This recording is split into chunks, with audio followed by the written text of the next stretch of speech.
Hello viewers, வணக்கம். இன்னைக்கு நம்ம இந்த வீடியோவில் என்ன பார்க்க போகிறோன்னா, ஏன் இன்வெஸ்ட் பண்ணணும், இன்வெஸ்ட்மெண்ட்ங்கிறது ஏன் முக்கியம், இன்வெஸ்ட்மெண்ட்னா என்ன, என்னென்ன வழியெல்லாம் இருக்குது இன்வெஸ்ட்மெண்ட்டில் அப்படிங்கிறது தான். வாங்க வீடியோக்குள்ளே போகலாம்.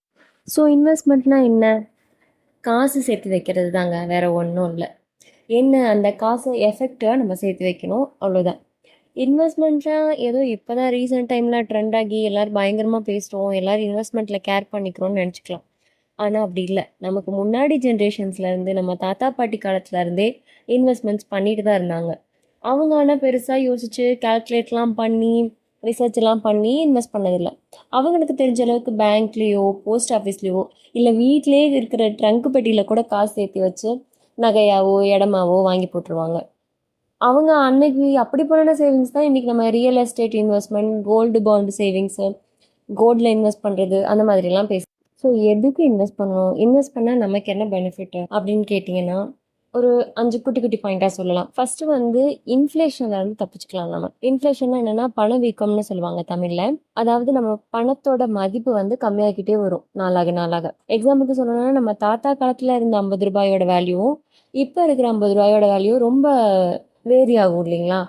அதுதான். இப்போ நம்ம தாத்தா கிட்ட ஒரு 50 ரூபாய் இருந்து அதை அவர் இன்வெஸ்ட் பண்ணாமே விட்டுருந்தாரு, இல்லை ரொம்ப லோ இன்ட்ரெஸ்ட் சேவிங்ஸில் வச்சுருந்தாரு அப்படின்னா, அது மேபி ஒரு 500 ரூபாய் ஆயிருக்கலாம், இல்லை 5000 ரூபாய் ஆயிருக்கலாம். ஆனால் அதே 50 ரூபாயோ இன்வெஸ்ட்மெண்ட், இப்போ நம்ம ரியல் எஸ்டேட் இன்வெஸ்ட்மெண்ட் எடுத்துக்கலாம். ஒரு நிலம் வாங்கி போட்டிருந்தாரு அப்படின்னா, அந்த நிலத்தோட வேல்யூ வந்து இன்னும் அதே 50 ரூபாயா இருந்திருக்காது. ஸோ அந்த காசோட வேல்யூ அதிகமாகிட்டே தான் இருக்கும்.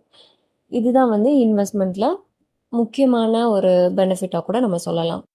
செகண்ட் பாயிண்ட் வந்து ரொம்ப சிம்பிளான பாயிண்ட்டு. நம்மளோட சொத்து மதிப்பை அதிகப்படுத்துறதுக்கு.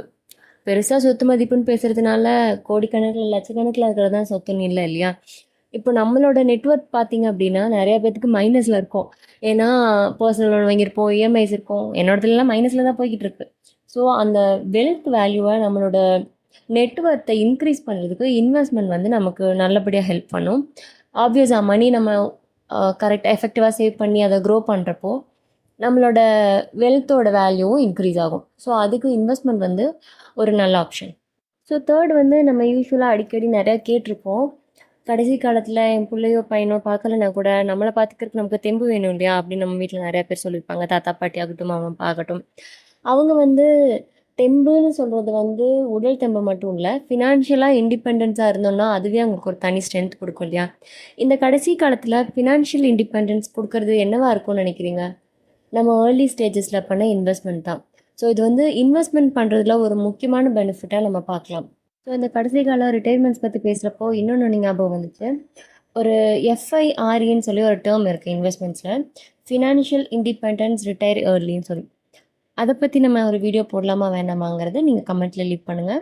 ஸோ ஃபோர்த் வந்து என்ன அப்படின்னா, டேக்ஸை வந்து நம்ம கம்மி பண்ணலாம் இன்வெஸ்ட் பண்ணுறது மூலமாக. நம்ம என்னென்னலாம் இன்வெஸ்ட் பண்ணியிருக்கோமோ அதையெல்லாம் யூஸ் பண்ணி நம்ம பே பண்ணுற டேக்ஸஸை கம்மி பண்ணிக்கலாம். அந்த மாதிரி டேக்ஸ் பே பண்ணுறதுக்கு நிறைய ஆப்ஷன்ஸ் இருக்குது. ஸோ இது வந்து ஒரு முக்கியமான இன்வெஸ்டிங் பெனிஃபிட். ஃபைனலாக ஃபிஃப்த் பாயிண்ட் என்னன்னு பார்த்தீங்கன்னா, ஃபினான்ஷியல் கோல்ஸை நம்ம ஈஸியாக அச்சீவ் பண்ணலாம்.